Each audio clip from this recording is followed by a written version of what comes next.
How to store coordinates in Minecraft Java. Let's get started.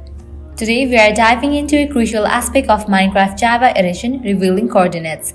Coordinates are like your GPS in the game, helping you find our way around and locate important landmarks. Stick with me and I'll guide you through it step by step. First things first, if you are using a standard keyboard, simply hit the F3 key. That's right, just tap it, and your coordinates magically appear on the screen.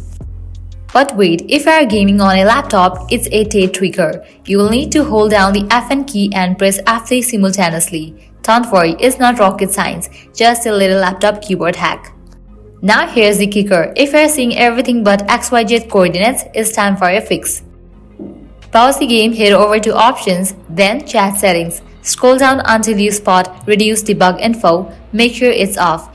This little toggle can make a big difference. Once that's sorted, hit F3 or Fn plus F3 again and bam, your coordinates are back in action. And there you have it, with your coordinates displayed, you are ready to navigate like a pro in the vast world of Minecraft Java Edition. If this video was helpful, don't forget to like, share and subscribe. Happy crafting!